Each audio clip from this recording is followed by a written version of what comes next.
जय हिंद। इस वीडियो में हम लोग समझेंगे कि संविधान के भाग 2 में किसकी चर्चा है, एनआरआई और ओसीआई क्या होता है, वीज़ा और पासपोर्ट में क्या अंतर होता है, सीएए और एनआरसी क्या था। आइए समझते हैं आज के इस वीडियो में।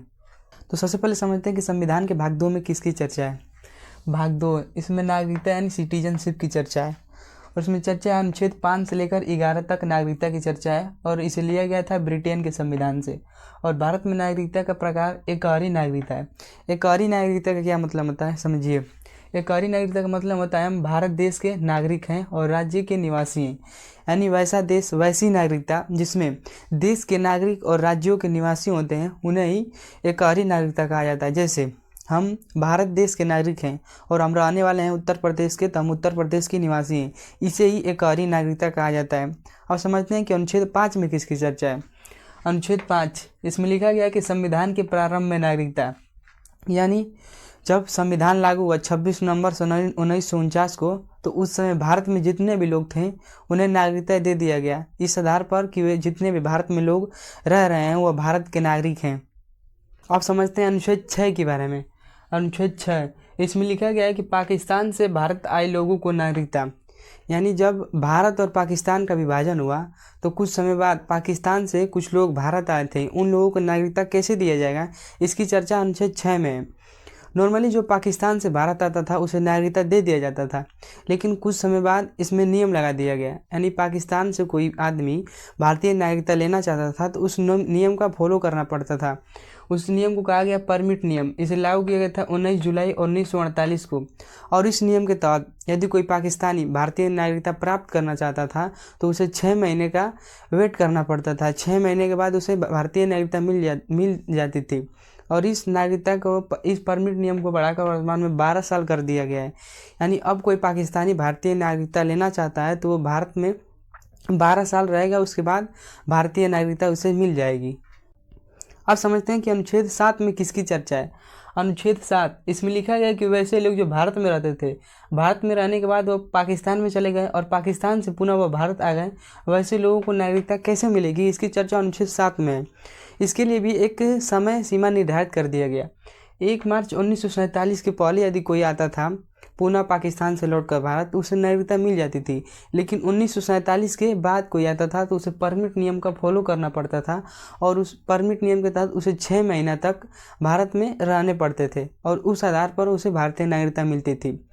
अब समझते हैं कि अनुच्छेद 8 में किसकी चर्चा है। अनुच्छेद 8 इसमें लिखा गया कि विदेश भ्रमण करने पर भारतीय नागरिकता समाप्त नहीं होगी।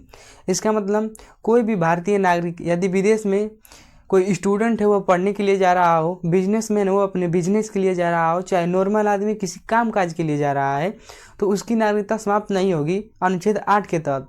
अब समझते हैं कि अनुच्छेद 9 में किसकी चर्चा है। अनुच्छेद 9 इसमें लिखा गया कि विदेशी नागरिकता ग्रहण करने पर भारतीय नागरिकता समाप्त हो जाएगी। इसका मतलब क्या होता है, यदि कोई भारतीय नागरिक है और वह विदेश में जाकर विदेशी नागरिकता ले लेता है तो उसकी नागरिकता, इंडिया की नागरिकता स्वतः ही समाप्त हो जाएगी। जैसे कोई आदमी है वो अमेरिका में गया किसी काम के लिए और वहाँ पर अमेरिका की नागरिकता ग्रहण कर लिया तो उसे भारतीय नागरिकता से समाप्त कर दिया जाएगा। अब समझते हैं अनुच्छेद 10 के बारे में। अनुच्छेद 10 इसमें लिखा गया है कि नागरिकता का बना रहना जब तक कि कोई देश विरोधी काम न कर दे, यानी भारत के लोगों की नागरिकता तब तक बनी रहेगी जब तक वह नागरिक कोई देश विरोधी काम ना कर दे।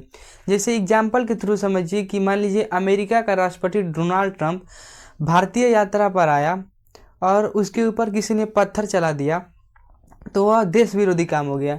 चाहे नरेंद्र मोदी जा रहे हों और उनके सामने उन्हें कोई गाली दे दिया तो वह एक देश विरोधी काम है, तो इसके तहत उसकी नागरिकता समाप्त हो जाएगी और इसकी चर्चा अनुच्छेद 10 में है। यानी कहने का मतलब ये है कि नागरिकों की नागरिकता तब तक बनी रहेगी जब तक नागरिक कोई देश विरोधी काम न कर दे। अब समझते हैं अनुच्छेद 11 के बारे में। अनुच्छेद 11 इसमें लिखा गया है कि नागरिकता संबंधी कानून संसद बनाएगा और संसद का कौन सा मंत्रालय, तो गृह मंत्रालय बनाएगा। अब समझते हैं अधिनियम 1955 के बारे में। नागरिकता संशोधन अधिनियम 1955 इसमें चर्चा है नागरिकता की प्राप्ति और नागरिकता की समाप्ति की विधियों की चर्चा है, यानी नागरिकता को किस प्रकार से प्राप्त किया जाएगा और नागरिकता की समाप्ति किस प्रकार से किया जाएगा, इसकी चर्चा नागरिकता संशोधन अधिनियम 1955 में किया गया है। और इसके तहत नागरिकता प्राप्ति की 5 विधियाँ बताई गई है। पहला, जन्म के आधार पर। जन्म के आधार पर कैसे नागरिकता प्राप्त होता है, किसी का भी जन्म भारत में होता है और उसके माता और पिता भारत के नागरिक हैं तो उन्हें भारतीय नागरिकता मिल जाती है जन्म के आधार पर। दूसरा होता है वंश के आधार पर।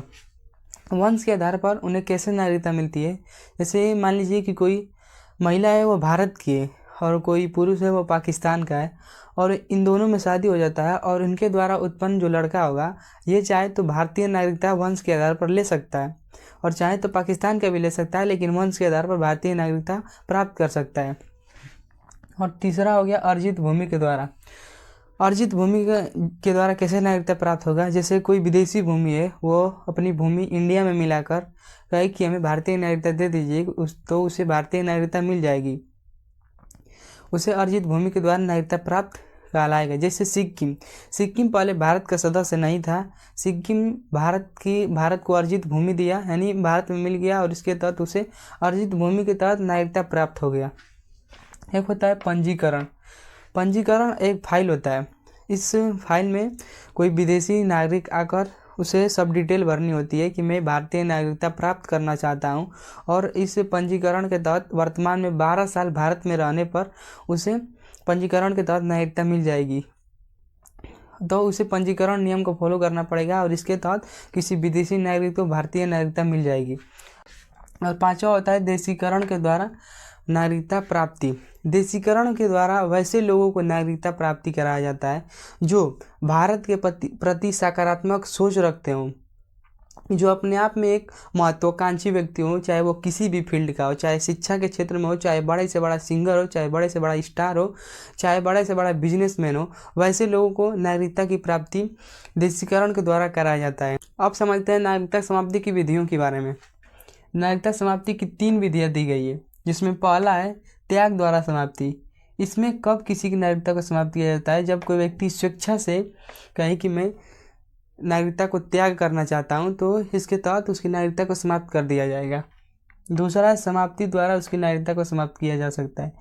कब किया जाता है, जब कोई नागरिक विदेशी नागरिकता को ग्रहण कर ले तो इसकी नागरिकता स्वतः ही समाप्त हो जाएगी। इसकी चर्चा अनुच्छेद 9 में भी की गई है कि जब कोई भारतीय आदमी विदेशी नागरिकता को ग्रहण कर लेगा तो उसकी नागरिकता भारत से स्वतः ही समाप्त हो जाएगी। और तीसरा, इसमें वंचित द्वारा नागरिकता समाप्त कर दिया जाएगा, और यह सरकार करती है। कब करती है, जब कोई अपराधी होता है तो उसे जेल में बंद कर दिया जाता है, तो उस दौरान उसकी नागरिकता को समाप्त कर दिया जाता है। इस तरह से सरकार वंचित करने द्वारा नागरिकता की समाप्त कर देती है नागरिकों की। अब समझते हैं कि NRI किसे कहते हैं। NRI का फुल फॉर्म होता है नॉन रेसिडेंट इंडियन, और यह कौन होता है, जो 6 महीने तक विदेश में निवास कर चुका है, यानी वैसा आदमी जो विदेश में रह रहा हो, चाहे स्टूडेंट हो वो पढ़ाई कर रहा है, चाहे कोई जॉब कर रहा है, चाहे कोई कुछ भी कर रहा है, लेकिन विदेश में 6 महीने से अधिक रह चुका है, तो उसे ही NRI नॉन रेसिडेंट इंडियन कहा जाता है। अब समझते हैं OCI के बारे में। OCI क्या होता है, इसका फुल फॉर्म होता है overseas citizen of India. OCI को लाया गया था लक्ष्मीमल सिंधवी समिति 2005 के तहत, और ये OCI किसे मिलता है, विदेशी भारतीय नागरिकों को OCI मिलता है। अब समझिए कि OCI का मतलब क्या होता है। OCI एक प्रकार की नागरिकता ही होती है, ये उन लोगों को दी जाती है जो वर्तमान में भारत में नहीं है, यानी जो विदेशी नागरिकता को प्राप्त कर लिए हैं उन लोगों को दिया जाता है। और सभी को OCI नागरिकता नहीं मिलता है। जो अपने आप में एक महत्वपूर्ण आदमी होता है, जो अपने आप में एक बड़ा आदमी होता है, उसे ही OCI नागरिकता मिलता है। जैसे कल को मुकेश अंबानी अपनी नागरिकता छोड़कर अमेरिका की नागरिकता ले लें तो भारत सरकार OCI नागरिकता मुकेश अंबानी को देगी, तो उसे ही OCI नागरिकता दिया जाता है, जो अपने आप में एक बड़ा इंसान होता है। और OCI नागरिकता जिसे दे दिया जाता है उसे एक प्रकार का लाभ भी प्राप्त होता है। OCI नागरिकता वालों को वीज़ा मुक्त यात्रा मिलता है भारत में, और इन्हें एक प्रकार का अधिकार नहीं है, यानी वोट डालने का अधिकार इन्हें नहीं दिया जाएगा, और वीज़ा मुक्त यात्रा दिया जाएगा। अब समझते हैं कि भारतीय प्रवासी दिवस क्यों मनाया जाता है। भारतीय प्रवासी दिवस मनाया जाता है 9 जनवरी को, और क्यों मनाया जाता है, क्योंकि 9 जनवरी 1915 को अफ्रीकी यात्रा से महात्मा गांधी भारत आए थे, तो इसी खुशी में भारतीय प्रवासी दिवस मनाया जाता है। अब समझते हैं कि पासपोर्ट किसे कहा जाता है। पासपोर्ट यह क्या होता है, तो विदेश यात्रा करने के लिए अनुमति देने वाला एक पहचान पत्र होता है, उसे ही पासपोर्ट कहा जाता है। यानी जिस प्रकार से हम रेलवे में टिकट कटवाते हैं एक जगह से दूसरे जगह पर जाने के लिए, उसी तरह से एक देश से दूसरे देश में जाने के लिए पासपोर्ट बनवाना पड़ता है, उसे ही पासपोर्ट कहा जाता है। यानी पासपोर्ट हमें अधिकार देता है कि आप विदेश में जाकर यात्रा कर सकते हैं, और जिसका पासपोर्ट बनता है पासपोर्ट में A to Z जानकारी दी गई रहती है। जैसे किसका पासपोर्ट है, उसका जन्म, लिंग, जन्म स्थान, नाम, A to Z जानकारी उसमें लिखी रहती है जिसका पासपोर्ट बनता है। अब समझते हैं कि वीज़ा किसे कहा जाता है। वीज़ा, इसका फुल फॉर्म होता है visitors international stay admission. Visa क्या होता है, तो अन्य देश या विदेश में प्रवेश करने की जिसके द्वारा अनुमति मिलता है उसे ही वीज़ा कहा जाता है। जैसे कोई भारत का आदमी है, वह भारत से विदेश जाना चाहता है, जैसे मान लीजिए अमेरिका जाना चाहता है, तो अमेरिका के द्वारा उसको मान्यता प्राप्त होगा कि आप हमारे देश में आ सकते हैं, तो उसे ही वीज़ा कहा जाएगा। और वीज़ा कई प्रकार से होता है, जैसे स्टूडेंट वीज़ा, कोई पढ़ने जाएगा तो उसके लिए मिलेगा, या वर्क वीज़ा, कोई इंडिया से एम्प्लॉय काम करने के लिए जाएगा तो उसको मिलेगा, या बिजनेस वीज़ा या टूरिस्ट वीज़ा। अब समझते हैं कि राष्ट्रमंडल देश किसे कहा जाता है। राष्ट्रमंडल देश यानी कॉमनवेल्थ कंट्रीज। राष्ट्रमंडल देश क्या है, तो राष्ट्रमंडल देश एक प्रकार का संगठन है, और यह संगठन कई देश मिलकर बनाए हैं। और कौन कौन देश मिलकर बनाया है, जो कभी न कभी ब्रिटेन देश का गुलाम था वही मिलकर राष्ट्रमंडल देश यानी राष्ट्रमंडल संगठन बनाए हैं। और इस राष्ट्रमंडल का मुख्यालय लंदन में है, और इसमें टोटल सदस्य 53 है। स्वयं को इसका सदस्य नहीं मानता है अमेरिका। अमेरिका का कहना है कि मैं फैक्ट के हिसाब से ब्रिटेन का गुलाम हूँ, या मैं मानता हूँ, लेकिन मैं कॉमनवेल्थ का सदस्य नहीं बनना चाहता हूँ, क्योंकि मैं फैक्ट के हिसाब से मानता हूँ कि मैं आपका गुलाम था, लेकिन मैं अपने माथे पर थप्पा लेकर नहीं घूमना चाहता हूँ कि मैं आपका गुलाम हूँ। इस तरह से अमेरिका फैक्ट के हिसाब से ब्रिटेन का गुलाम था, लेकिन वह स्वयं को नहीं मानता है कि मैं ब्रिटेन का गुलाम हूँ, यानी कॉमनवेल्थ का सदस्य वह नहीं है। अब समझते हैं कि CAA क्या होता है। CAA, इसका फुल फॉर्म होता है सिटीजनशिप अमेंडमेंट एक्ट 2019, यानी नागरिकता संशोधन अधिनियम। CAA एक प्रकार का कानून था जो नागरिकता देने की बात करता था। और किन लोगों को नागरिकता देने की बात करता था, जो अल्पसंख्यक थे, यानी जिनकी जनसंख्या कम थी और वह धार्मिक प्रताड़ना को झेले हुए थे, और वह पाकिस्तान, अफगानिस्तान या बांग्लादेश का रहने वाले थे, यानी जो इन तीनों देशों के रहने वाले थे और साथ ही साथ अल्पसंख्यक थे और धार्मिक प्रताड़ना को झेले थे, उनको CAA के तहत भारत में नागरिकता देने के लिए CAA कानून लाया गया था। और इसके लिए समय सीमा रखा गया 2014, यानी 2014 से पहले इन तीनों देशों में रहने वाले लोग, 2014 से पहले जितने भी लोग आए उन्हें CAA के तहत नागरिकता दे दिया गया, लेकिन वह अल्पसंख्यक रहना चाहिए और साथ ही साथ धार्मिक प्रताड़ना को झेले हुए रहना चाहिए। इन तीनों देशों में देखेंगे आप तो मुसलमानों की अधिकता है, यानी यहाँ पर मुसलमानों को कुछ भी दिक्कत नहीं है। मुसलमान को छोड़कर बाकी धर्म जैसे हिंदू, जैन, बौद्ध, ईसाई, इन सभी को यहाँ पर धार्मिक प्रताड़ना को झेलना पड़ता था, और इस कारण से यहाँ से बहुत से लोग इंडिया में भाग कर चले आए थे। तो जो लोग 2014 से पहले आए थे उनके लिए कानून लाया गया था CAA, और इसी के तहत उन सभी लोगों को नागरिकता दे दिया गया। मुसलमानों को छोड़कर जितने भी लोग थे उन सभी लोगों को नागरिकता दे दी गया CAA के तहत।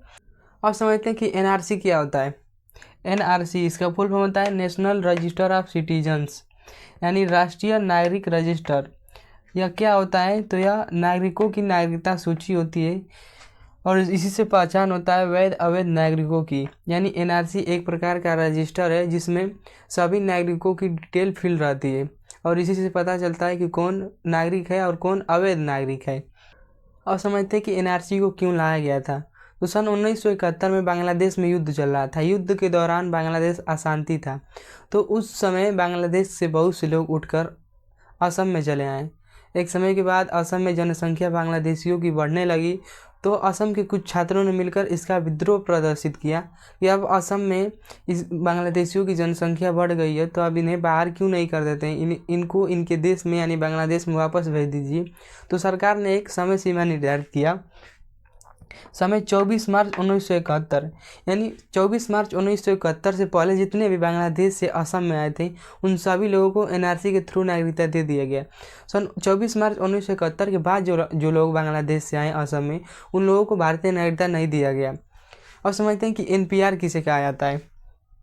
NPR, इसका फुल फॉर्म होता है नेशनल पॉपुलेशन रजिस्टर, और इसमें रिकॉर्ड रहता है देश की जनसंख्या, यानी देश में कितनी जनसंख्या है उसका रिकॉर्ड NPR में रहता है। वर्तमान में भारत में 140 करोड़ लोग हैं, यानी 140 करोड़ की आबादी इस NPR में दर्ज होगी। आई होप कि आप लोग इस टॉपिक को समझे होंगे। मिलते हैं नेक्स्ट वीडियो में, तब तक के लिए जय हिंद।